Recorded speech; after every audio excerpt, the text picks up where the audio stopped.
Tastes funny. Hello and welcome to episode 9 or 10. It's 10, isn't it? It's 10. 10 of the Taste Funny podcast, in which myself, Joe McLachlan, And myself, Peter McHugh. discuss an album that one of us has set for the other one. To do a review of. That was weirdly stilted. It was, wasn't it? Let's just go straight into the review this week. We've got nothing to talk about because this is... never mind. Jingle! So, let's, as two white men, talk about hip-hop. Oh, God. I should have thought about what I was doing. Ever saw a black person until I was at least 30. Actually, I was talking to my mum about this story the other day, where this is middle class approach to racism. So when we went, oh my God, there's nothing in this story that's not glaringly middle class. When I was about 9 or 10, we went to see a performance of Romeo and Juliet. Right. In which Romeo's strong start. So in which the Romeo's family, but I can never remember which way around Montagues, Capulets. Yeah, it's one of those two, but I can't. They're both species. One of them. They're both species of lemur. I could have told you that. It's one of them. So yeah, well, I knew that, but I didn't. I don't know which one's which, but Pretty sure he's a Montague. yeah, he's probably Romeo Montague. Sounds right. No. Juliet Capulet. That rhymes. That can't be right. Juliet Montague? As if you're going to call your kid that. Oh, I think they got married, didn't they? Oh, who cares? It's fucking Shakespeare. Yeah, it's not the most important part, to be fair. The names. It's purely for. We're off track already. Stop. Focus up. So we went to see that, Yep. and during the interval, a very tall, though I was 9, so might not have been actually that tall, but he seemed very tall at the time. Black man with a leather jacket came on and asked me if I wanted to buy a gun, and I told this to my mum, and I went no, because I didn't. Had no need for one. Was at the theatre. Who do you think I am, John Wilkes Booth? Wow, you've had that one in your pocket for a while. I've literally just thought of that now. Wow. Actually, literally just thought of that now. I would feel done. very pleased with myself. No, good job. That said, though, that's 20 years ago now, that story, so taking me a while to come back. Oh dear. If you could try and travel back in time and drop that one on him, I'm sure he'd be impressed. Yeah. So, went to the theatre. Yep. During the interval, a man who happened to be black tried to sell me a gun, or offered to sell me a gun. Probably wasn't even really trying to sell me a gun. I was 9. I'm not the target market. And then I went no, and he walked away laughing. My mum came back with the drinks that she'd been buying, the interval drinks, and I said, a big black man just tried to sell me a gun, and she said, it doesn't matter that he's black.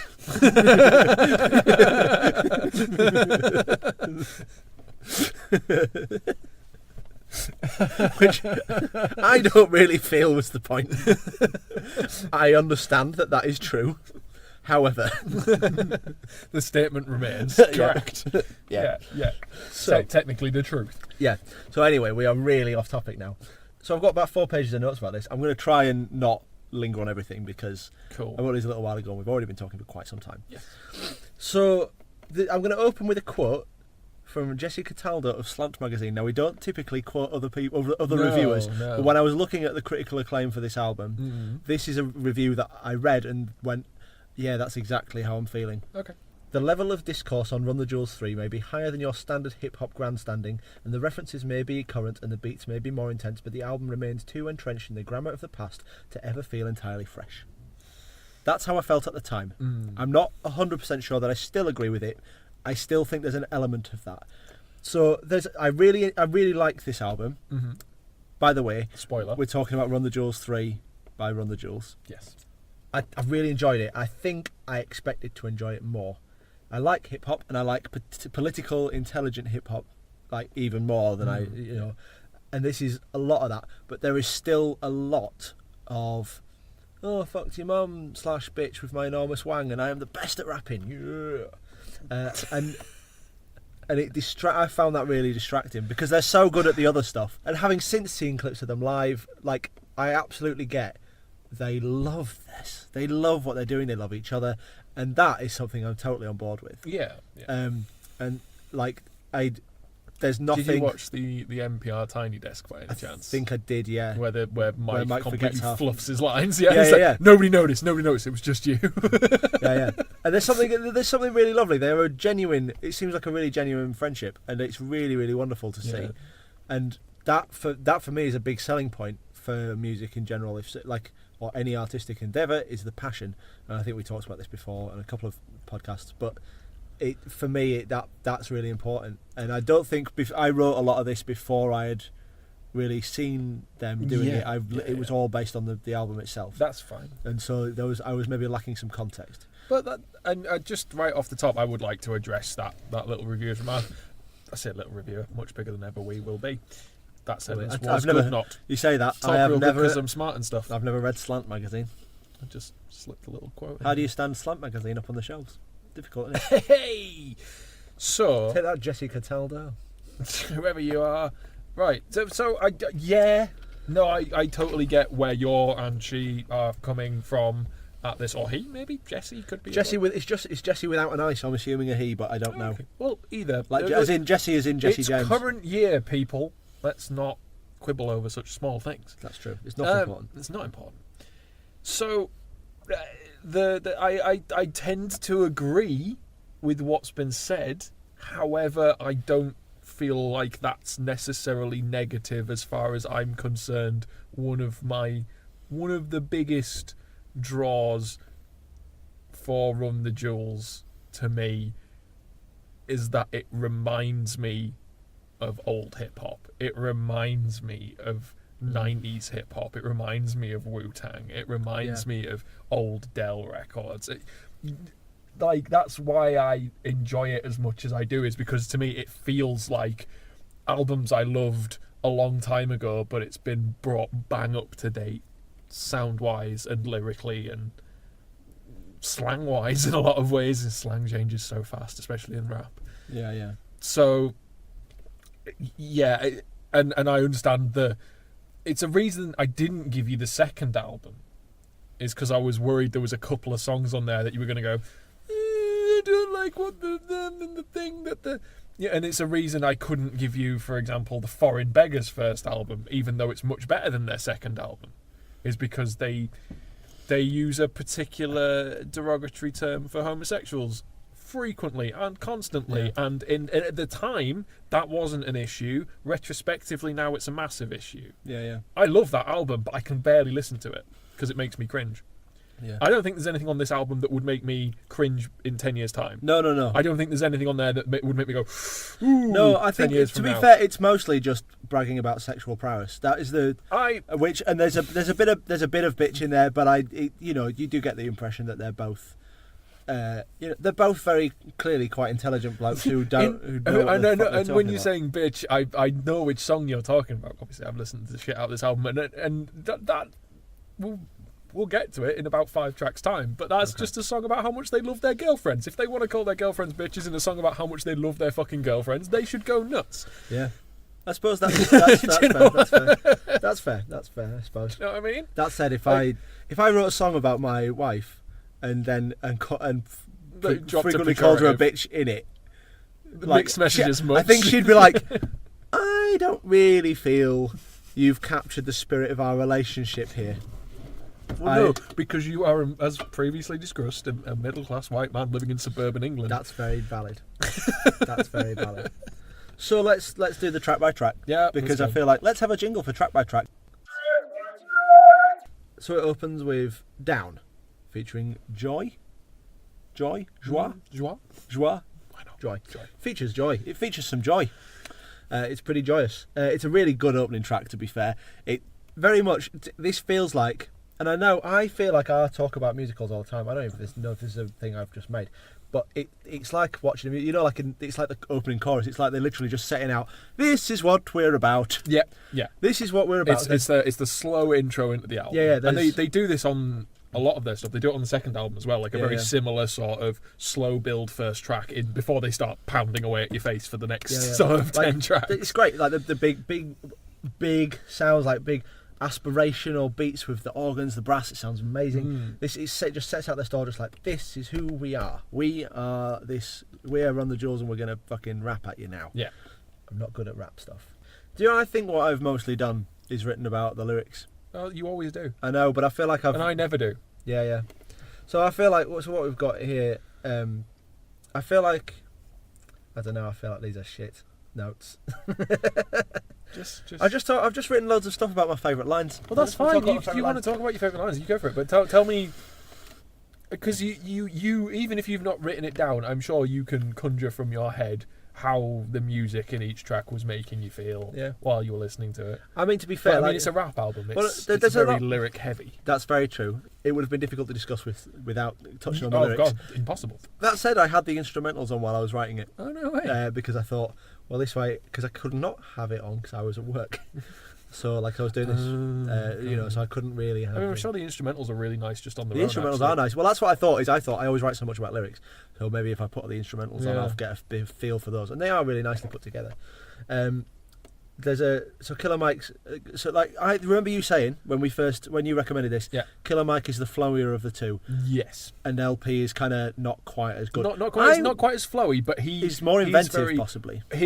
He's really good with punchlines. Yeah. He's exceptional at making me giggle out loud when I'm listening to him all the time. I've had that a couple of times. Yeah. So there's a lovely Killer Mike's best line on this, in terms of the rhyming scheme, I'm really because a lot of my interest in hip hop, because I'm white and middle class, comes from the meter of it and the poetry of it, and I find that really I can forgive Eminem for saying fags quite so much because he's quite good at the rhythm of the poetry. Yeah. Still quite annoying though. Yes. So like the Killer Mike's best line is a bit that Bobby spitting that pressure and he'll be smoking that pressure and he's as a professor. Yes sir. And that's really nice. It's a nice. There's a nice little repeating rhyme and that's really nice. Yeah. And there's loads of, but that, to be honest, there's quite a few bits where they just repeat the same word at the end of a sentence, which is annoying because that fucks me off. You can't rhyme right with right or whatever. That's just an example. I don't know if they actually do that. And you're like, it's like Edward Lear does it in some of his limericks. He's like, there once was a man with a beard who said it is just as I feared. 2 larks and a wren, 2 doves and a hen have all made their nest in my beard. And I'm like, you can't rhyme beard with beard at the end of a cheating. Yeah, you 3 words. 3 words. That's all you need, Edward. It's not fucking hard. He does that in another song as well. He does not that, but he does the same sort of the same meter. Highly motivated, never smoke a simulated, happy and burning hashes, killer dilla with that bit. Yeah. It feels really hard it feels really harsh actually to focus on that because it's really not. Like the more I've listened to it, the more I'm enjoying the flow of it. And like I say, I think I might have said like I wasn't always in the mood to listen to this album when I was listening to it, and I've since found that I'm enjoying it a lot more when I'm ready to listen to it on my own terms. So I've come back to it a few times and found the flow of it a lot more enticing. LP has a fucking great line. The bit was, I'm high man, I'm a cosmonaut, scream fuck 'em till they lop our bloody noggins off. Wasn't ready for that phrase, was I? Well, didn't expect noggins. He also drops Brexit at one point, doesn't he? Yeah, I've got a reference to that. I've got a reference to that. There's a lovely Jaws reference. You're gonna need a bigger boat, boys. You're in trouble. Yeah. Hey, gonna need a bigger. The little Hope boys on the double. Hey. Yeah. There is a thing where, and I find this with all hip hop that does it. It's really annoying when they keep saying their own name over and over again. Stop it. Yeah. Fair enough in a single. You want people to know who it was, or or if it's referenced, or if it's relevant. Yeah. But if you're just going RTJ, stop it. Yeah. Stop it. There's Jason Derulo. Stop it. Yeah. There's a running motif though throughout all of the RTJ stuff where it's because I think he's announcing there, isn't he? It's run RTJ. You're gonna need a bigger boat, boys. No, he does it towards the end as well. Oh yeah, he does it. They do it a lot, and it's also always in the beats. Yeah. Like it's always sampled into the beats. There'll be like the RTJ. I quite like it. I actually don't mind it. Although it's annoying. It's especially annoying on an album track because you're like, look, I already know who you are. I bought the fucking record. Yeah. So I've clearly looked it up on purpose. That song comes in with this. There's no. Stop looking at my notes. I'm just admiring your bullet pointing. All right. Okay. Well, don't be reading my notes because I don't want you to know what's coming. Oh, that's fine. Oh, sorry. I'll look this way. Just turn away. Comfy and turn away. Turn away. So fair enough if it fits in the meter, but if it's just like a watermark or something, like it's irritating. But it's but regardless of that, this song sets out the stall for the rest of the album. It's very much just like strawberries 2 for £1, or like just going. That's how this guy's do strawberries. This guy sells strawberries. It's like you pass it at the beginning of like street performance or something. Oh, does anyone want to watch me put a sword in my urethra? And I'll be like, yes, yes I do. That sounds like a really graphic street performance. I really imagine he wouldn't be on the street very long. Well, you've got to find your niche, Pete. You've got to find your niche. It's a hell of a niche. It's a hell of a niche. Right. That's what it would be, wouldn't it, if you put a sword in it? Rap lyrics, Joe. Sorry. This always happens. First one's always around. First one's always. I always get a bit overexcited when it's my turn to talk, and then when it's yours, I just stop listening. See, I don't even know what this project is anymore. So talk to me. I got a real. That's track 2. Yes. Got a real Public Enemy vibe from this. Got a real kind of just like really, like you just said before, real old school hip hop. Fucking great. I absolutely adore Killer Mike's Rhyme Animal, Pitbull Terrier, Rap Terrorist, Terrorise, Tear It Up, What Gas in the Matches to Flare It Up, Militant Michael, Mike Go Psycho. That is a fucking that little Arrival, Born Black, That's Dead on Arrival. The word bending around Militant Michael, Mike Go Psycho. Yeah, that is my favorite, probably my favorite bit of the album. I don't know why. It's just so great. I mean, and as any avid listeners of the pod will know, there's a little clip of me actually rapping part of this verse at the end of the last podcast, and I can do the whole verse off by rote. That is just so good. It's maybe my favorite entire verse on the whole album. In fact, that song, because then even LP's verse, brave man didn't die face down in the Vietnam mud, so I could not style on you. I didn't walk uphill both ways to the booth and back to not while on you. Do you think baby Jesus killed Hitler just so I'd whisper? Just like that whole thing, because that's not particularly as technical or as flowy as Mike's verse, but every little. There's 3 little bursts, and every single one of them just like punch, punch, punch, and it's really hard. And a little bit of a giggle, a little bit of a funny, witty line, but he delivers them really heavily. I think that's I found by this point I was thinking I didn't think LP was as strong a performer, and I feel like you're right. Like I think his writing is better than his performance. But later on he can bust out. Some of the later songs he really goes for. So, and again, I'm going to move straight on. Legend has it, this is the one that was featured in the film Black Panther, if I remember correctly. Also, Panther like a panther. Yes, makes sense. Yeah. This is a lovely stomping beat, which you'll know, I'm a big fan of something that's very just stompy and just sets out its stall. It's very lovely stomping beat, this Barry sax. Very like Too Many Zoos, this kind of thing of just like, hom, hom, hom, hom, hom. I love a Barry sax. You can't go wrong with a Barry sax. Mr. Barry Sax, ladies and gentlemen. LP opens with the line. I don't know if he opens with the line, but there's a Doctors of Death curing our patients of breath. We are the pain you can trust. No, that's later on, but yeah. But that's a lovely turn of phrase, and it's with the start of one of his sections. For sure. And Killer Mike, this again, it's just the rhythm of this, the meter of this is just fucking great. We are the murderous pair that went to jail and we murdered the murderers there. Then went to hell and discovered the devil delivered some hurt and despair. Used to have powder to push, now I smoke pounds of the kush. Holy, I'm burning a bush. Now I give a fuck about none of this shit. Jewel runner over and out of this bitch. Yeah. This is literally there's so much of this I could just quote. That bit, that was the bit that grabbed me. Yeah. Is this the one that's the video where they're in the boardroom and all the politicians are getting? No, that's from it's not on any of their albums, because that's. It felt like it was a similar sort of. It's the video for this one is them against a police lineup, and they keep bringing more and more people in, so that because it's like them and a group of people, obviously like a normal police lineup, but then the guy behind the mirror can't pick the people who did the bad thing, and obviously it's supposed to be them. So they keep bringing more and more people in, and eventually it's like they start bringing children in and police officers in and the police dog, and he's like, "Come on, the subtitles at the bottom is like, you must know which one of them it is. Surely, is it this one here?" Pointing at like Killer Mike, going, "Is it him? Is it this one?" And there's all these police officers stood side beside him, and the guy's like, "Oh, I just can't make up my mind," you know. Yeah. It's a very good video. Yeah, and this to be fair, by this point, I think there is a point as well where, like, I mean, this rhythm is fucking bouncy and lovely and interesting and great. And I gather it's LP that does the beats. Is that right? LP does all and I mean, I know obviously we've already said you're going to focus on. Yeah, the thing I like about what he does is he takes the bits of the old school that I loved. He takes bits of the new school that I don't normally enjoy, but he works it in so that it doesn't sound as cliche and crappy anymore. Like there's some bits with the trap hats, hi-hat, the trap hi-hat pattern where it's like, and they've got all those like really fast sort of hi-hat rolls. I normally really can't stand it. It normally sounds really cheesy. It's hella overdone across hip-hop in general. And I was listening to this album the other day and I noticed it and I was like, oh God, he's doing the trap hat thing. Huh. I never noticed it because it didn't bother me. Yeah. And the reason is because he didn't do it with the 808 hi-hat, which is what's used almost universally. Is that like a particular recording? Of a It's hi-hat, a or like particular sample from an old drum machine, Right, yeah. okay. Which most of these sort of trap kits are based on these old drum machines. Right.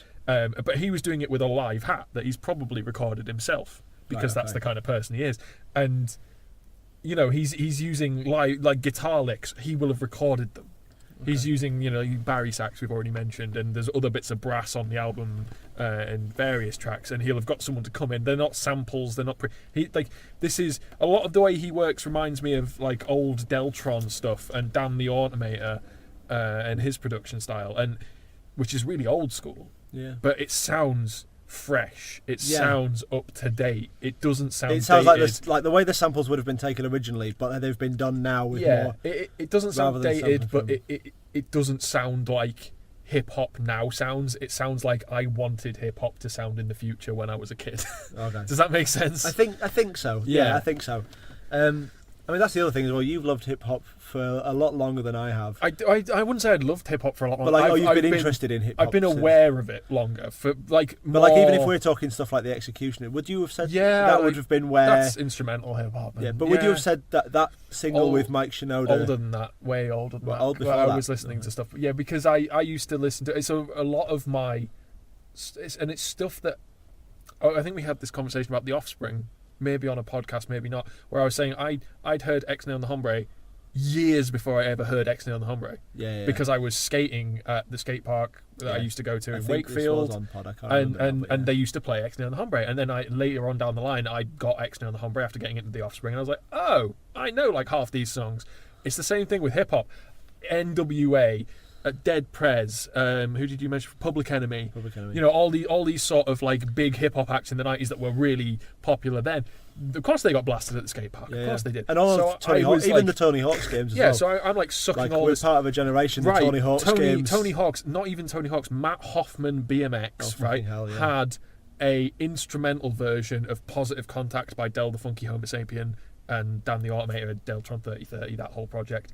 And I didn't know what it was at the time. Yeah, don't do that. You don't know who they are, but you will do because you're getting a Deltron album at some point. Okay. Good. So I'd heard that instrumental, and then years later again, like I got into, maybe not years later, but like not long after I started listening to the album, and I was like, I know that beat. Why do I know it was that beat? And it was on that video game. So there was a lot of stuff like that. It was like invading my brain without me really realising it was happening, even though I wasn't super into it at the time. Yeah. You know. Anyway, sorry. Enough about me talking about. I think it's good that we're actually having a conversation instead of just me reading some bullet points for an hour. But no, and I think, but this is by this point, I think as well that I'm getting how self-aware the braggadocio is. Yes. Like I'm aware that they know it's kind of gross. Like, I'll spill a pound of my kids on your couch. Fuck right off. That's disgusting. Like, or the other one is I'm fucking magic. In fact, I'm a warlock of talk. I've got a unicorn horn for her. And then stop. Yeah, and then the woman comes in, stop. And it's still the same stuff, but it's clearly very self-aware.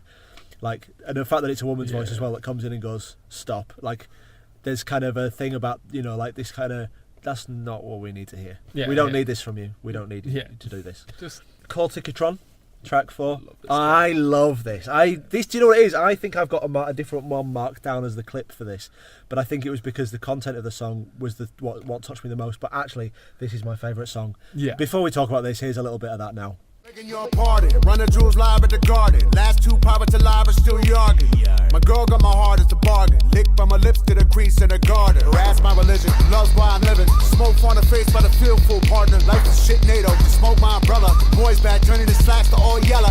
Prick. I love that. I love that so much. The fact that they went ahead and put the yerg. Yeah. I mean, it's just... This is bit where I'm finding LP's writing is the bit that's interesting because it's a very unique way of looking at how to rhyme and how to put this stuff together. Yeah, well, this is what I was trying to put across before. Maybe I made it sound like I was knocking LP a bit. And no, I don't think it was at all. My intention. Like, what I meant is, like, if you want to talk about pure skill levels, Mike is much better at bending words around stuff. He's much better at that manipulation and that sort of flowy aspect of the rhyming. LP... And I'm not saying, again, Mike's not a bad writer by any stretch, but LP, his strength is the writing. His strength is the fact that he can put together a 1-2 wordplay punch that'll either make you smile or make you go, or it'll have impact on you. Yeah. Every the line. writing, Bang, yeah. bang, bang. Like I say, I feel like I talk about when I used to do stand up quite a bit. I probably don't really, but when I was doing that, I knew quite a lot of people whose writing was not like they was so much better than their performing. There's one guy in particular, I won't name him because he writes for quite a lot of Radio 4 stuff now. He was a really lovely bloke, really good, fucking incredible writer, but his performance was just, it wasn't quite up to scratch. He had the limpest handshake I've ever had in my life, and I'm not someone who judges someone by the. It just. Oh no! It was, no. If you feel free to ask me about this. If you ever meet me in real life and see me, and I will do that handshake. Let's make that a thing for our. No. It's really unpleasant, isn't it? That's awful. Oh. It's such a. Again, I'm not really the handshake judging type, but god. Yeah, I'm not someone who thinks about it, and I tend to be quite firm with a handshake because my Uncle John always was, and I feel like he was part of that generation. He used to work in the banks in the sort of 50s and 60s, and he would have been like the sort of man who would, if you didn't break a bone when you shook hands, then you weren't a real man. And I'm not in any way like that, but slimy. So anyway, but I fucking love the beat from Cold Ticketron. I just think there's just the descending like video game type beat, that like pulse of the beat is just. I vaguely remember and I don't even think it was when I recommended you the album last time, but I said I was going to recommend you an album with some anxiety-inducing sounds in it, and you went, "Oh, that doesn't sound good." This is the song. There's that section. Really, because this is not what I got from most of this. There's that arpeggiated section. Yeah. Does that not just make you kind of go, that sets my anxieties on edge. Really? That makes me. Not It's like so much. that's putting me towards like the fight or flight thing. Oh, really? That's making me That's sort of gear interesting. up for a bit of like a tussle sort of. Like, I don't know why, but that sort of sound that puts me right on the cusp of being like, it's for the fight or flight thing. It feels like it's about to get real. It's the pre-mosh pit feeling. It's that it's about to go down, build up before a big heavy section in the song, sort of like that rising, except it never ends. And it just keeps coming. That's how I feel about it. Yeah. That's all right. I mean, if you didn't get that from it, no, then it's weird because I think I tend to find the stuff on the low end is the stuff that makes me a bit the double bass pedals and that's where I find the stuff that makes my heart go. This one, I just found this one just so much fun. Like this whole song is just like, this is the one that makes me sort of grab my willy and swing a hand about in the street. It's like, I'm cool, listening to Run the Jewels. There's people on the metro wondering what I'm listening to. Why am I doing this in public? But there's so much there's so much stuff I love from this, and like I said before as well, the descending pulse on the beat. Is very video gamey, and it feels like they level up every verse. It starts out relatively straightforward, and then it just gets so like. It's the show I'm doing. So live from the stage of the garden, we were the realest killers of the fuck shit squadron, moving through the streets, we looting, robbing, mobbing, marching, carrying a carbon. That's a fucking great line. Hello, everybody. And then it moves. Yeah, and then it moves up. Now I'm going to see if I can do this. Oh wow, this should be impressive because I know exactly what you're going to try. Right, now. okay. I'm the summer doom. I haven't actually tried this at all. Can I ever try? Hang on. Okay. I'm the summer llama. Do my llama. Danger dick'll do you, mama. Skeeter with the Peter never eat and tell her see you later. Holler about tomorrow, baby. I ain't got to holler. Vroom vroom. My Impala pop a pussy pop a collar. Pop a pill then chill. No bill. No Cosby. Not rape or a take a bona fide heartbreaker. Hit her once. Hit her twice. Then tell her see you later. Got her head. Watch advice at the home indicator. That is something like that. Yeah, and then if I practice that, it might look good. That's a lovely little section, and it proves that man doesn't need to breathe. He breathes through his skin. Yeah. But it's from then LP's just coming in, and that's the bit that gets me pumped when LP comes in. This is full clip. I'm a little bit sick. Come a quick look. Yeah, look what I did for the grit. Got a cinch. But for the just a little pinch of the truth. Now they flip. Now they hang from my shit. Little bit. It's the mention myth. I do push-ups nude on the edge of cliffs. So this is this. I just feel like this is the track. This is the track. If I was picking a track from this album, this is the track. It's a great track. Also, a funny little aside. Just a funny little aside that I'm going to do now. This is the set. Both of the albums you recommended me last time we talked. Have mentioned a perm in one of the songs. Yeah, they do. Yeah, there's a mention of the perm in this song. Don't have the lyrics written down for some reason. Yeah, I've written down the end every other fucking word on it, but I don't seem to have written that down. But there's a perm, and then also Idols. Never fight a man with a perm. Yeah. Don't mention a man with a perm. Don't mention the man with the perm. Yeah. Okay, I'm excited now because now we're getting into what's possibly my favourite track. What, Boomaye? Hey Hey Kids. kids. I really, this very solid. Do you know what it means? I don't. It's Congolese for kill him. Oh, okay. Which is good. It's a good one to shout if Yeah. you just wanted to, if you don't want to actually kill someone, but you can just boo-my-ay. It's very powerful. A very really solid anti-consumerist message. Hey Kids is a great title for that exact reason. The pulsing. This is the one that I found stressful. Oh, okay. This is the one I found stressful. My wife asked me to turn it off because Yeah. we both had. I think we audio-wise we have the same kind of triggers in that respect. But yeah, so this is the one that sort of freaked me out a little bit. Mention of Brexit made me a bit annoyed. I liked it at first, and then I just found it a bit clanky. I just thought it's just a thing that's currently happening in the world. And Yeah, he just like, sort of shouted it. It did felt feel because it was it. They'll shoehorned. make last breaths Brexit. So like presumably implying that they will impart your last breath. They'll kill you. That is the joke. I'm assuming. I mean, But it doesn't really work because we are still. It's because if you were going to kill someone in the manner of Brexit, it would take fucking ages, and you would probably There'd be so much bureaucracy. So honestly, you'd be better to wait for someone to die. Yeah, just Like it's slow, quicker. It would be slow quicker death. to just wait for someone to die of old age. I'm I get that it's, and again, I'm picking on an individual lyric in a song that is really good, but just that reference just annoyed me, but like just purely because it felt shoehorned. Yeah, And I felt like you're better than this. I felt like it was probably the worst LP lyric on the album. Maybe that is genuinely how I feel That's about that particular lyric. But I like that song. I like it a lot, and I'm interested to know what you thought of Danny's verse, honestly, because this is a guest verse. Yeah. Is he the guy that you showed me on YouTube before, and you said I thought his voice was really annoying at first, but now I quite like him. Yes. Yeah, his voice is really annoying. His voice is really annoying. Yeah. But I still quite like his solo work on his other stuff. But I feel like on that particular track, when I first heard it, I was like, God damn it, you're annoying. I've warmed up to it over time though. Yeah. Yeah. No, I'm sure with time. Again, it's to do with context and content. That if I listened to more of his stuff and found out what the guy was about, maybe I would enjoy his work. It's more, weird because like Zach De La Roche, who's on this album, but he's also on the second album. Yeah. His guest verse on the second album bugged me. I was like, I don't like it. It ruins the song. It kills the flow of the song. But then again, over time, I'm like, actually, you know what? It's not a bad verse. Controversial opinion. Don't really like Rage Against the Machine. I'd Can't rather really be listen to arsed. Audio Slave. Yeah, I'm not a big fan of either. Yeah. I don't like Chris Cornell's vocals. Really, he's a good singer. It just doesn't really do anything for me. Yeah, I was about to say. Just because he's dead doesn't mean I can't say that. No, you can say that. I'm not a big Soundgarden fan, but I really enjoy Audio Slave. Yeah, maybe to be fair, I've only really heard the single. Maybe I could do listen to more. well, But so Stay Gold. This is the one we were referring to earlier. Yeah. It doesn't really. I don't care for this. I don't. The bass, the beat's nice. The bass fine, stressful. Don't care for the lyrics.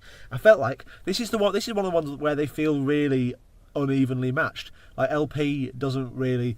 Mike's got some really nice bits. And LP's nowhere near the level that Mike's at on this track. I felt like I was listening to Collision Course. You know the Eminem and not Eminem, sorry, that's the later two, the Linkin Park and Jay-Z mashup. Yeah. Where like Jay-Z does a bit and then Mike Shinoda Shinoda does a bit, and you're like, stop it, Mike. You're not a proper rapper. Yeah. You're in a new metal band. If you were a proper rapper, you wouldn't be. I'm gonna put my hands up and say I think you're wrong. Okay. I think the song's actually really good. Okay. I appreciate why you don't like it, and I can already sort of feel like you're going to be saying, well, I mean, what's the whole thing with the constant use of the word bitch, and it's just, not even that. I think no, I mean, I didn't think you would be drawing it, and I agree that the I'm just gonna lyrics open a are lollipop, little, by the way. That's a bit go crinkly. for Just it. I like it because it's this really. Like the lyrics in the song, right? When you read them, if you immediately take them at face value and you don't stop to think about it for a second, it's just like, okay, they're talking about some girls and they're talking about how, whatever to do with these women. But then you look at it and you go, hang on a minute, Mike's married. So when he's saying, I got a good thing with a bad bitch, that's rare bitch. She didn't even like you, ho. She can walk in the room, take am bitch. He is basically saying, my wife, she doesn't like you. She's going to come in the room and do drugs because she doesn't like you that much. My wife. He loves his wife, clearly, but and again the same thing. That's a very good impression of Killer Mike. It was an excellent impression of Killer Mike. That's exactly how he talks. Sorry, no, wait. Borat. Never mind. Carry on. My wife. Oh yeah, that is what I did, isn't it? I didn't realise I'd done a Borat. I was just doing a silly voice. Yeah. My wife. Part of the conscious now. Yeah. But yeah, I like that song, especially, and I think maybe this is why I like it more than you like it. I think musically that song is maybe the best beat that's on the interesting. entire album. Yeah. It has these really interesting industrial sounding synths on it. These sort of big bloops that just come out of nowhere, and it's a big, huge sounding. And then somewhere towards the end, when Mike's doing his more flowy, rappy bit about money and the value of money and gold and the whole sort of crux of the dual ideology of the song, I guess. It sort of gets extended into this organ tone, and you go go go go, that section. Mm-hmm. Yeah, and it suddenly it's like this really angular, concrete, synthy stuff that should never be on a hip hop album, and somehow works perfectly. It just, yeah, I really like that, but I do understand why you might find it a bit more trying. Yeah, probably. Yeah. I don't know. Yeah, I know what you mean though. Like I say, I do like the beat on this one. I just don't find for me, it's difficult sometimes with hip hop to look past the lyrics because it. Again, well, I'm sure there'll be lots of talk about this in a bit. So Yeah, probably. Don't Get Captured. It's fucking great. yes, It's lovely, creepy G-funk kind of beat. yeah. Very kind of like. I know, right? I know. I know what G-funk is. You weren't expecting that. Jeez, I was not. That's almost as impressive as when you went. So I listened to a strapping young lad album. that was almost that impressive. I think you'd be surprised some of the times. Yeah. This is literally if you turned around to me and said, "Oh, I've actually been listening to a lot of Fall Out Boy recently." Like, I wouldn't even be impressed by that because I don't like them. But that's beside the point. It's the same thing. Yeah. I felt like this was very similar in theme to Lucas Joyner's "I'm Not Racist." In that it's from. Are you familiar with that as a song? No. So he got a lot of stick for that. It's the one with the guy in the MAGA hat. No, I've totally watched it. Yeah, Ted. Was it you? It was either you or Ted. Somebody forced me to watch it. No, it was Ted. Hi Ted, if you're listening, you're not. He's That's not. fine. You stupid ginger southerner. No, he's not. No, I didn't mean to read all of that in one go. Oh. Yeah, no, he forced me to watch it the other week, and I enjoyed it. Okay, we'll say more about it because I'm chewing a lolly now. Basically, it's a song. There's a guy in a MAGA hat, and there's the young black man there, and basically they're both putting across their viewpoints, and it turns out that they're both just scared and angry, and that's the point of the song. and yeah, this is sort of similar. Yeah. And he got a bit of stick for that actually because He got a lot of stick for it, because it's not really. I feel it sort of misses the point, to be honest. A little. But again, that's not really for me to say because I'm not. It's an interesting. It's an interesting song. I also feel like they missed the point on. I feel like they missed the ball, but their intention was good. Yeah. They were angling in the right direction, but I feel like they could have done a bit better. Yeah. This song is more focused. I would say this is trying to do the same thing specifically. Yeah, that one's more to do with the whole sort of the rise of the alt-right and stuff. Yeah. And how really everybody's just scared. But the fact is that no one's going to listen to that tune and go, "Oh yeah, you're right." But as is the case with this, to be fair. Yeah. To be honest, I'm only really bringing it up so it sounds like I know about hip hop. But that said, I did just mention G-Funk, so you're on a winner. Just roll with it. I like the call and response thing. I like the fact, I like the way it's played out. It feels very zeitgeisty because I mean, recently in the last couple of years, we've been to see movies like Black Klansman, fucking great film. Yeah, definitely go and see that. Or buy it. Actually, not, but I did intend to. You should. It looks amazing. Looks like it's fucking great. And Detroit as well, which was the John Boyega film. Yeah. That is hard going. Probably won't watch that one. No, it's difficult. It's a difficult watch, and it's one of those things. I know, like hip hop's been dealing with police brutality since the very. That was the sort of. It's kind of. Call to arms, really. It's in with the groundwork. Yeah, it's all the way. It's part of that culture and parts of that. But it feels at the moment with the way the right is kind of sweeping back in a little bit. It feels like this. At the same time, it's a really weird schism we're kind of in at the moment because. It feels like the culture, like the mainstream culture, is the stuff that should be mainstream, and the Nazis are kind of creeping back in, but we kind of still have the arts a little bit. So like we're kind of at least we have the arts, Jeffrey. Well, it's really fucking weird. Have you seen? I don't know if you really watch Doctor Who. Yes, of course I do. Yeah, have you been watching it recently? Yes, of course I I have. fucking love Jodie Whittaker. She's great, man. Okay, anyway. She's fine. Yeah, I really like it. Her companions need work. I think the writing is a bit stunted. Yeah. But I think the stories have been fun. Yeah. And it's basically back to being I the sort of educational I saw kids you show. absolutely gushing over the Black Rights episode. You were. It was fucking. Well, this It was was really well done. It was fucking great. To be fair, if you're going to deal with that, this is sort of what I'm coming to actually. Yeah. Because again, Twitter is a scary hole of shit. Yes. And you should avoid the internet. And Tumblr, don't go there. Yeah, exactly. So this is the thing. So it's bullshit. The whole thing about people are calling out Doctor Who now for being too PC, which it's always fucking been. The whole point of this show is literally Happy fun time sci-fi. yeah. And also, it really, if you're looking at the basic premise, the whole point of the show is evolution. It was always, the whole point is about change and about understanding other cultures. Like, imagine. Peace and love to all things. Yeah. And I remember what I read on Twitter, just something that appeared in my timeline. Probably someone had retweeted it with a criticism of this comment.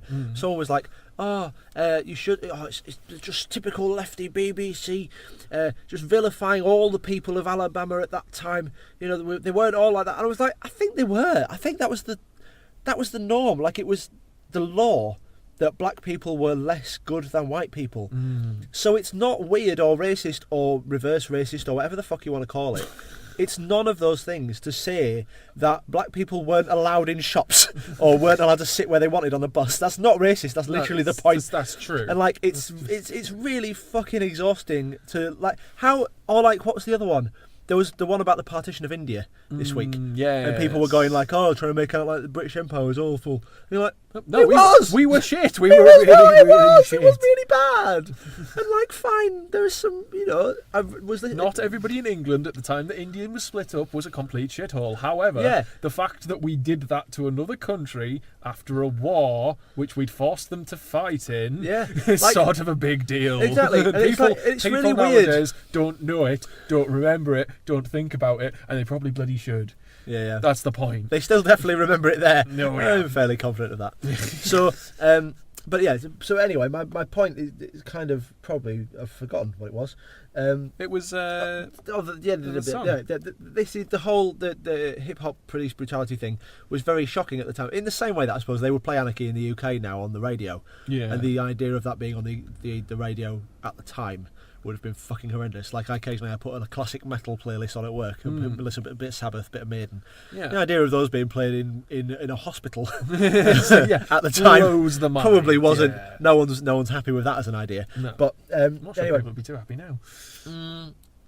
certainly my boss wasn't impressed with Metallica, but that's I mainly put that on to annoy him, so that was different. We had no patience, it's fine. So anyway, this song just really captures that, and I think maybe possibly just to go back to the Lucas Joyner comparison, what that song missed out was it was too broad. It's trying to deal with the entire thing. This is a very focused on a very specific thing, and it's a clever use of having the two performers come at it from the different angles and the way in which it's and the way in which that's touched on. Yeah. And again, a black LP playing the white cop it's great. I mean, it's because the thing is that he would have. Mike's very much an activist, and he makes no bones about it. And LP is LP, and he supports Mike and everything he does. But it would be really hard for LP to come on this track and be like, "God damn, yeah, it's real bad out there. You gotta don't be," because he can't. He's a white man. Well, as you've said before, they've both been through their own shit. Yeah, they've both been through their own shit. But there's still that level of. There's got to be. You've got to set. There's a tone, right? And it destroys the tone if LP's coming in, giving it the whole F the police and F this and this isn't right and we don't, because he's not part of the problem. That's not what I wanted to say. He's no, but his experience differs. It would feel disingenuous for him to do that. Yeah. So he plays. They did this genius decision, and they're like, right. So you play a character. You're playing the racist white cop. That's, but the thing is, you're playing that character. The thing is that it's one of those. I know that again. It's one of those things that it's an overused. The concept of privilege is confusing anyway. I think, and this wasn't meant to get quite so political, but I suppose it's really hard not to talk about this with this. But white privilege is definitely, like, privilege as a concept. I think the issue I find, or partly what the right have an issue with a lot of the time, is that it's the word privilege. Because privilege implies you live in a fucking mansion or something, What is actually the case is that the privilege exercise, the white privilege is just you don't get quite as often stopped and searched, or you don't have the suspicion heaped on you that is automatically in our heads regardless. And I've commented before, I automatically have thoughts that I don't think, but they're in there. I don't get to choose that. Yeah. But it's my privilege to not. In the same way, it's my privilege to not think whenever I see a policeman. Oh shit. Oh fuck. Yeah. Or whatever. Yeah. So it would, as you say, it's not possible for LP to sincerely rap about the difficulties of being a black man in America when he isn't one. He's very capable of portraying the opposite side of the debate. It's not really even a debate. He's playing the part. He's a heel for this. It's possible to see what's wrong with what the police do. Yeah. And to take on their stance, and because it's not exactly like reading it out. It sounds horrific the way he does it. He does early. I don't think that's. No, I think it must be on the second album. It's the same sort of theme. The opening Mike's opening verse is about him being arrested in front of his family. Yeah. For smoking a bit of weed outside his house and. Actually, no. I think that is on this album. Is that on this album? Is it called Early? Is that the name of that song? No, I'm pretty sure this song's on the second album anyway. And he does that verse about him being arrested and. It's really bad. I wasn't really doing anything wrong, and you're dragging me away in front of my kids, and then my wife got a bit pissed off about it, and now you've pushed her to the floor, and my kid's watching all of this. It's a really heartfelt verse, and he's real. But then LP's verse, he doesn't do the thing he does here. He doesn't play the heel. He actually talks, but the verse is him basically. It starts off, and it sort of meanders. It doesn't really go anywhere. And what it eventually boils down to is he was walking in New York, and he heard some gunshots going off. And basically he saw a cop smack a young black girl and all this sort of stuff. And about how he's just like existing in this world and he can see this stuff happening around him. But you're right, it doesn't feel as genuine as Mike's verse, where it's like, this shit happened to me. Yeah. This is. It's this all very well. Like it's it's one of those things we need to be on board. Like speaking from the perspective of a white man. We need to be on board with going, that's not okay, guys. But we are not the ones who are able to say this. Like we can't feel it as acutely as the people it's affecting directly. Enough politics. Next song. Okay, that feels like a really flippant way to finish that. No, I think the thing is, because we could honestly sit here and harp on about this until the sky was turning black. Which it is very slowly getting dark out there. Yeah. Okay. So. We'll move on to Thieves then. Yes, I liked Thieves. Previous. Well, it's the previous thing. Continued, isn't it? Yeah. There's very little metaphor in this album and in this track. It's very. That this is the one that I felt more. That hit you in the emotional places. Yeah, this is the one that I felt most touched by. So the LP's line about you strike them down, they still live inside hearts, hearts carry them. Some get to count sheep, some got to count the kids that they're burying. That fucking line hurt because that's horrible. And again, God, I feel like such a prick being like. But as a parent, I'm surprised it was this one and not Thursday in Danger Town. I thought it would have been Thursday in Danger Town. Well, I think that one as well is. Actually, no, I'm saying that. No, that one also that's a. Yeah, I figured that one. Yeah, no, don't worry. We'll get to that. Do you know what it is actually? Just harping back to our previous conversation, I feel like this is a better way to close it. Yeah. So I've copied out the Martin Luther King quote that closes the song. Yeah, it's great. Which is a fucking great tune. It's a great quote. A great tune. It's a great tune. Martin Luther King. Do you remember Martin Luther King? MLK dropping bangers. Yeah. Do you remember when he dropped that track? I think America must see that riots do not develop out of thin air. Certain conditions continue to exist in our society which must be condemned as vigorously as we condemn riots. But in the final analysis, a riot is the language of the unheard. That's a fucking great quote. It's a solid quote, and it basically sums up everything that we said before. So yeah, there we go. Thanks, MLK. Yeah, it's like he's great for just finishing a conversation. Is old Martin. Old Martin. Sounds like a fucking man that lives under a bridge. Old Martin. Let's stop. Let's not mock MLK. Stop mocking MLK. We're going to be on the wrong side of that argument now. Or maybe it was the right side these days. Hey. That was that. I didn't do that on purpose. Did you not? No. Oh. So 2100 featuring Boots in capitals. 2100. I'm interested to see what you'll think about this song. So I like it's in 6/8. Is it? Yep. Okay. It'll be slower than that, but that's my favourite time signature. I've come to the conclusion that's just my favourite time signature. Yeah. It's good to have a favourite time signature, Of course. I like the wah noise. That's a good one. Well, I'm interested to see what you think, because they basically just went, all right, now it's the future for a bit. We're going to do a song about the future. Okay. Well, Maybe I don't think I even picked up on that. Really? The song's called 2100 for a start. That's Right. clearly a date. That makes And sense. then the whole thing's about a dystopian future where everybody's on the streets fighting the government. Really? It felt very current. That's the point. It's supposed to be like, this is the dystopian future, but look how closely it parallels to where we are now. All right, okay. Well, then I have missed that point and just thought this is a song immediately about now. Because LP, oh God, what's the friggin' opening? Hang on. Wake up, rolling it up. Throw a double finger with a fist. Here at the abyss, I will be your tour guide. It's wartime. Check your wrists. Right? I appreciate you won't understand that. There's an LP song called Full Retard. I'm Sam, I'm known to go ham, the full retard. And in that song, he makes a reference to how you should bump this shit from the breadline at the prison, bump this shit from the chip under your wrist skin. Right. Okay. So that was something that, like, immediately I was like, okay, that's a reference back to an earlier lyric. That's cool. Which you maybe I wouldn't have know got that. That's true. Yeah. But yeah, the whole song is just about how, it's all about this little, it's like a dystopia, right? The whole thing reads like this dystopian horror future sci-fi. Yeah. I don't know. Yeah. That's the vibe I got from it. Yeah. No, well, to be fair, I mean, the bits I've picked out, again, it's like a lament against the violence. Yeah. There's a lovely... I haven't actually picked out any LP bits for this. I've just... Because I don't study war no more, I don't hate the poor no more, getting more ain't what's more. Only thing real was the love. Yeah. I feel like, if anything, I probably should have included that line, but I didn't. Yeah. And then seeing the devil give a sermon in a church, seeing an angel dancing in a club, trying to feed a baby, so I threw 1,000 in the air and blessed her with a hug.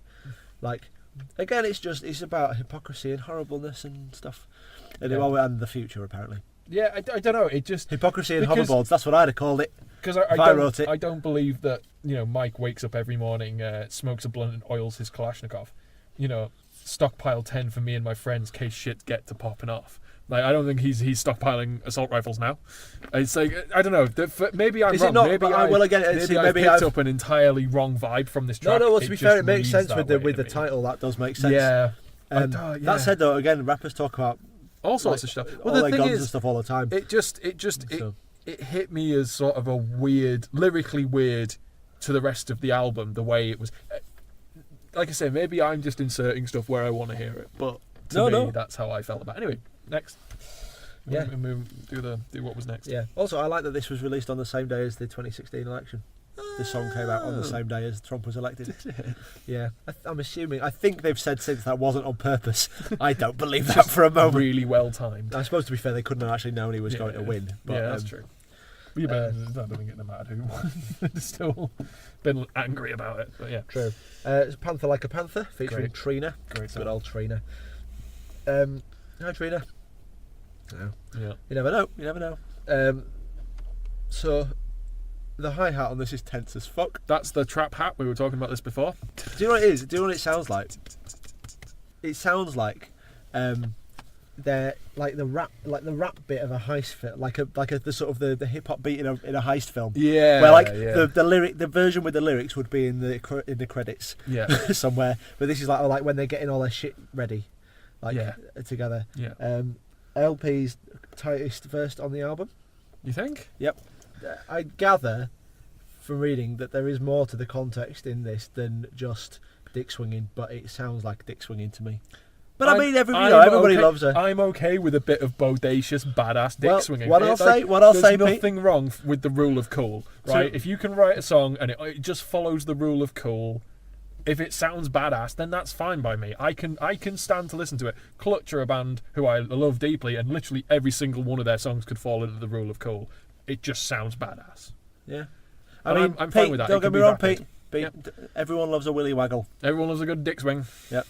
That's what I've written down there. A good wang shuffle. Yeah, wang shuffle. That's not a new one. So everybody stay calm.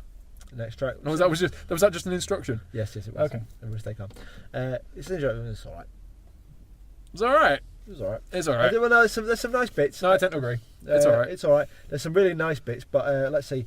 I really enjoy. I like the phrase "nut punch wizard." Yeah, I'm a nut punch wizard. Speed bag your ball bag, leave nothing in it. Yeah, that's just a great little section there. Yeah, that's good. Because I can't get that whenever I hear speed bag your ball bag.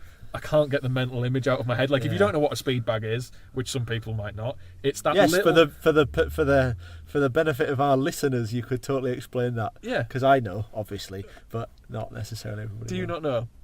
I know. Do you? You'll have to tell me. You'll have to tell the listeners what it is, though. A speed bag is that thing at the gym that the boxers use, which is just a really tiny little bag strapped to the board that they smack really quick and it bounces back. I actually sort of wish you hadn't told me now. Yes, because now you can't get that mental image of speed bag your ball bag out, can you? Yeah. I'm a nut punch wizard, speed bag your ball bag, leave nothing in it. It's just such a good. I can just see him there giving it the brrrr against the. Yeah. Oh no. Yeah. And again, but just Killer Mike again is just better.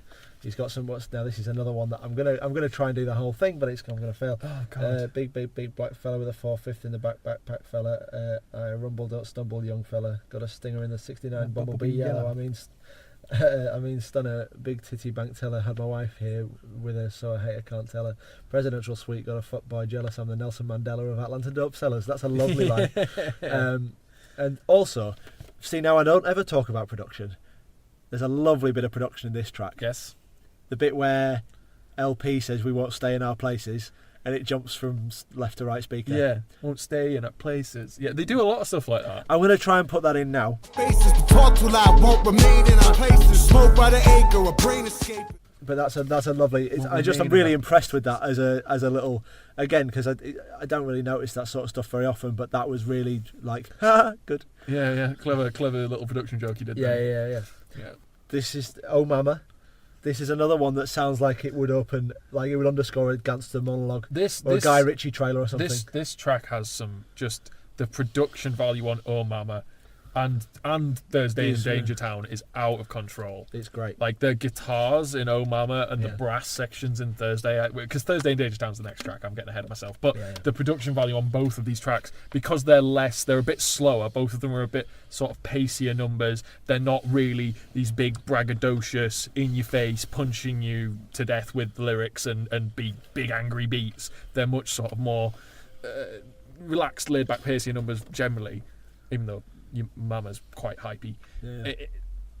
It allows a lot more production freedom, I think, for LP, where he's not having to focus so much on that big beat aspect, and he can do more interesting things instrumentally. And both of these tracks are just really, I think, just really well produced. It's fine.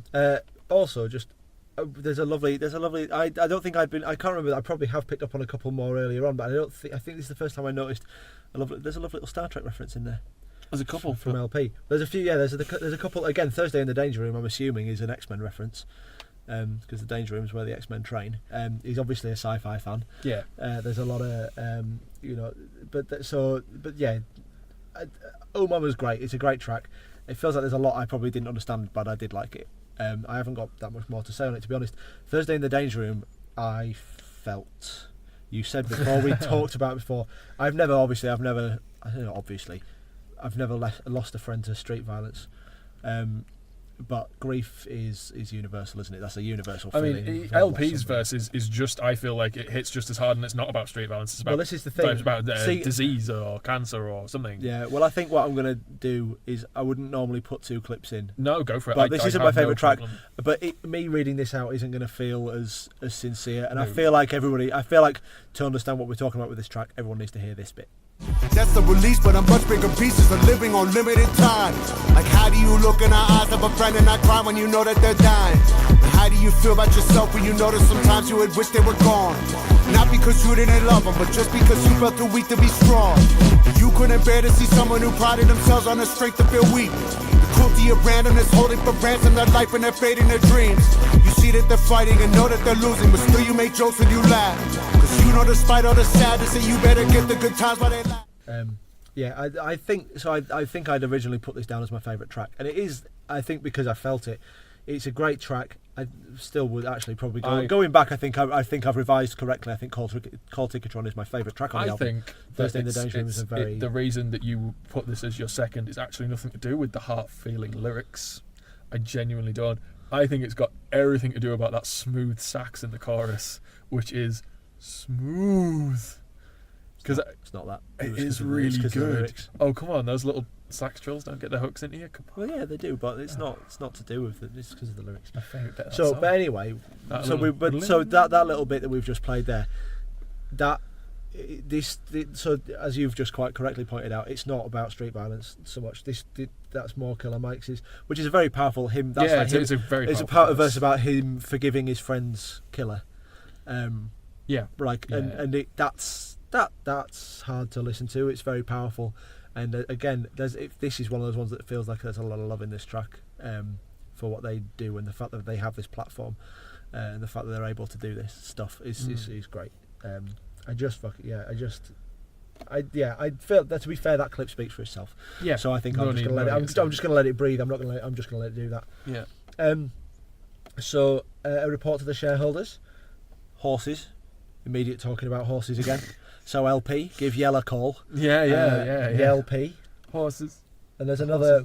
Yep. And there's another little Star Trek reference, which I can't remember what it was. Drink like a Vulcan, losing all hope and illogical. That's probably it. It is it. Yep. See, what I've done is, because I think is the Star Trek reference on Oh Mama, is that the thing about the Borg?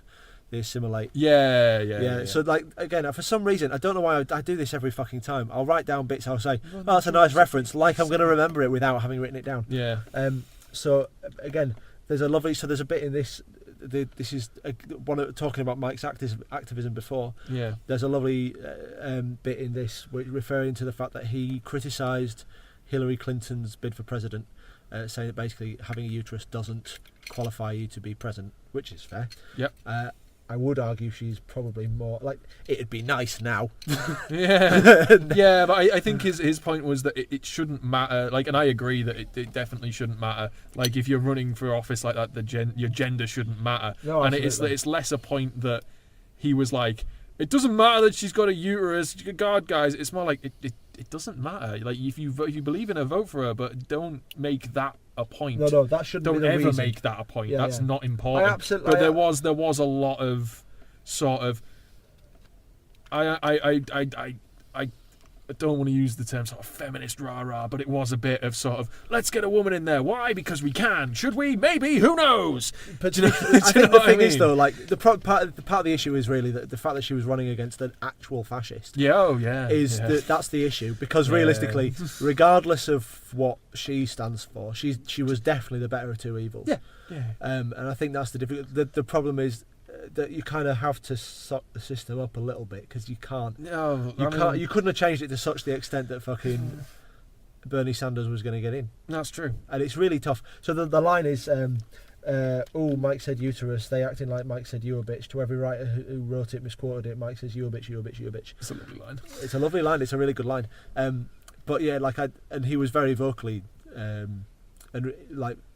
critical of Hillary Clinton during the election, and refused to get behind her once Bernie Sanders had stepped down and she was taking the lead in the race. It's difficult. It's such a hard thing, because you wonder if people because I absolutely agree with Mike. She wouldn't have done things for the people in his community that Bernie Sanders might have done. But it's Trump the same. definitely won't. Yeah, Trump absolutely won't. Yeah. And surely she's got to be better than this. I don't know. I think. I mean, but we're getting into a political debate that we don't need to be getting into for the purposes of this album review. But I don't think there was a good choice in that election. I feel like it was a lose-lose. So. But I feel like there's losing and then there's losing. Yeah. There's losing and then there's dumping the entire latrine over your head. Yeah, so exactly. There's I'm so cross about coming last. I'm going to cut my balls off. I don't know what that was about. I don't know why I said that. Anyway, onwards. So, but there's a love, but the overall feeling of this song is an overarching thing about a friendship overcoming a struggle. Yeah, the friendship is a powerful tool. Yeah. And me and Pete, Pete know that very well. I was trying to say a nice thing about you, and it's the one time I've tried to do it in my life. Finish then. No, it's fine now. Look me in the eyes and finish. Yeah. Okay. I just wanted to call back to an early song because I forgot to mention literally one of my favourite things that happens on this album. There's a line, and it's in Hey Kids, and it's on LP's verse. So me and Mikey just think alike and can't stop high-fiving. And when he says that, when that line finishes, it's when the claps come back in the beat. Okay. So he goes, me and Mikey just think alike and can't stop high-fiving. Clap, clap, clap, clap, clap, clap, clap, in the beat in the background. Okay. I was like, oh, that's nice. such a clever little production joke. It's That's another nice. one of those. And yeah, sorry, it reminded me because this song, you know, there's a lot of that, like LP being like, I don't really know what I'm... Sorry, Mike going, oh, don't know if what I'm doing is right half the time, but then LP's just like, fuck these guys, Mike. We're gonna do our own thing. We're gonna be our own people. Yeah. We're gonna be millionaires. There is something really powerful about how good friends they are. They are incredibly, yeah. Like that is such an endearing relationship. And if you ever watch them interviewed and stuff, it's just They're like, really sweet. there's a really clear love Yeah. between them. The thing is, if you only ever hear the music and you listen to Killer Mike, you hear the name Killer Mike, and then you listen to some of the lyrics, maybe some of the more sort of gun-toking, braggadocious, big swinging dick, you know, smoking lots of weed sort of lyrics, and you probably get this like imagined image of him being like a really crap person, and then you watch him talk on an interview, or you see him sort of just be, he's really chill. He's a really nice, genuine, warm person. He's not like an angry rap man like some of the 90s rappers who would have been a bit more, you know, angry and in your face, and you know, absolutely. he seems like a real chill dude. Yeah, I feel like you could hang out with them. Yeah, Sometimes quite they seem easily. very nice. Anyway, yeah. So and then that's sort of so Report to the Shareholders kind of part one of a 2-part song. Yeah. It's Kill Your Masters, which is the one that features Zach De La Rocha. Yeah. Which is a great big powerful fuck you to close. It's closing up the shop. It's just going, yeah, we've done what we came here. Yeah, it's basically it's the opposite of the first track, right? The first track's like, here is everything, and then this is like, right, we're shutting it down. Yeah. This is going. And this is going to be. And hard. again, to go back to films about the the struggle for civil rights and the struggles of African Americans or black people just globally, I suppose. But it made me think of did you see Straight Outta Compton?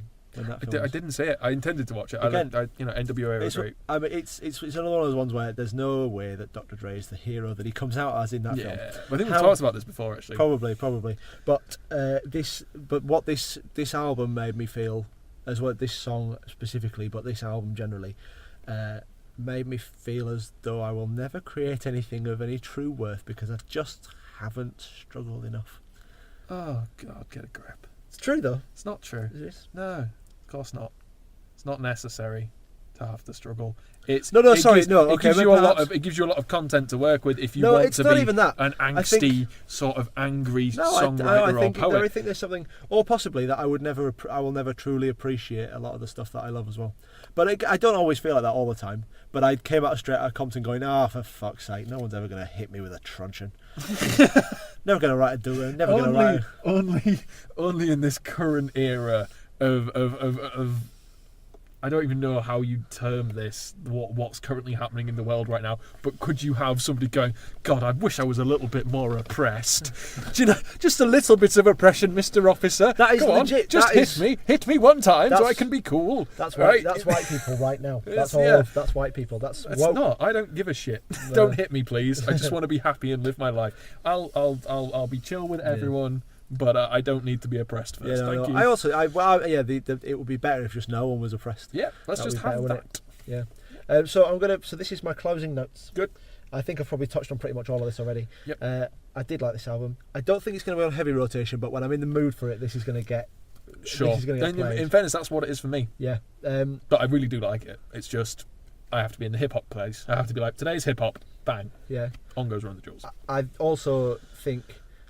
Though I will sort of stand by what I said before, I think that having watched them live and having sort of listened to their interviews and stuff, their energy comes across really strongly. They're such good friends. It's such a wonderful, passionate thing to hear. I think their use of the profane is something that perhaps, for me, I don't feel they need it to be as good as they are. I don't know. I don't think they need it but I also think they use it a lot less than other people. They're fairly light on the profanities, in fairness. No, I agree. They're much more about the wordplay. Yeah. But and like I say, I wrote a lot of these notes before I Before you hit your stride with it, before you really hit I the think vibe. so. Yeah. See, I always leave my notes to the absolute last second because I don't think I'd have come out with such a favourable review of Chewing on Tinfoil if I hadn't. Okay, that's. I think I'd have been much more negative about it. Okay, that's probably fair. Well, to be fair, I wrote this about 3 weeks ago. But because we delayed. It's been a long time. It's been a long time. Okay, well, do you know what I wanted to close on, Pete? Go on. Was this is so I got me thinking. 'Cause I've always had myself in my head as being sort of all right at writing rap stuff. Okay. And what I've done, right? Oh no. No. This isn't as. Oh no. It's either not as bad as you think it is, or it is way 100 times worse. So what I've got right in my head is about 4 years ago. This is getting cut. Yep. It's not getting cut. About 3 or 4 years ago, I did a pantomime. Yeah. Right, in which I played Lumiere, the candlestick from Beauty and the Beast. Mm-hmm. The following year, I said I would help with the writing, and one of the things they wanted to do was a rap battle. But I wrote about 3 pages of rhymes to submit as part of this rap battle, and I think they are genuinely better than you would expect. And the one that sticks in my head is Jasmine's bit that I wrote, and I genuinely think this is one of my favourite things that I've ever written. All right. So I'm also, I can't remember the first little bit, so I'm going to try and go slowly. I'll try and remember it all. So basically, the idea is that they're all fighting over Jasmine, and Jasmine cuts in, and she goes, "Excuse me, boys, I can speak for myself. I may be a princess, but I can turn this guy to pelt. I'm the daughter of a sultan. Do you know who you're insulting? I'll hit you quicker than a car with Usain Bolt in. I love..." That's a good line, right? I'll hit you quicker than a car with Usain Bolt. Yeah. Yeah, go on. "I love Aladdin and we're going to have a wedding. He's already met my dad and he's the best I've ever had. But why don't you give up being bad? It doesn't suit you going yada yada yada. Evil's just a fad you're mad and I just think it said my pad is a palace. Your heart's full of malice and now you've been beaten by a princess with real talents." And with practice, had I done that more than once in the last 2 years. Oh, it could have been actually quite good, yeah. Yeah. That was not actually that terrible. Yeah. So there you That's go. surprisingly unbad. Yeah, okay. Jingle! Okay, so recommendation time. Oof. So next time you hear from us, we will be discussing an album of my choice, which I'm giving to Pete. So I think this month, I'm really stuck because I've got 2 things, both of which I think you'll enjoy, but I feel like you'll enjoy Shrag more. Shrag. I mean, that name's great, isn't it? Oh, great name. It's short for. I actually found this out, and I feel like I don't like it as much now. I've heard what it's short for, but it's Sussex Heights Roving Artists Group. But Shrag is a fucking great name. Yeah, Shrag sounds like it's just crawled out of a swamp. Yeah, and to be fair, so does the music. Excellent. That's perfect. It's basically it's rough, female-fronted electro pop. It's not. Oh my god, you're on a bent. Honest, it's not like what we've been listening to. That's fine. I don't even know how to describe it. Basically, what I'm giving you is their eponymous first album. Yeah. Shrag. Didn't need to clarify that, but just their first album. I don't know where you'll find it, but if you can't find it, then hit me up because I will gladly send it to you. Okay. It's fucking great. I saw these guys. Oh no, this is going to put you off. I saw these guys supporting the Cribs. Oh, yeah. I think possibly the first time I saw the Cribs live, and it was immediately taken by them. You know when you see a band live, and you're just like, this is great. Yeah. And so what I'm gonna play a little clip in now. So the bit I'm gonna play is from the song "Talk to the Left." It's the song I remember hearing when we saw them live, and it's the song that I remember. It's the one that really springs to mind on this album. Don't know if it's the best one, but it's the one that most sticks in my head. So here's a bit of that now. Just get on with it and cut out all the theory. Wanna feel what you're doing, not hear the commentary. And know it's not hot when you start speaking sleazy. So talk to the left, 'cause the right hand's busy.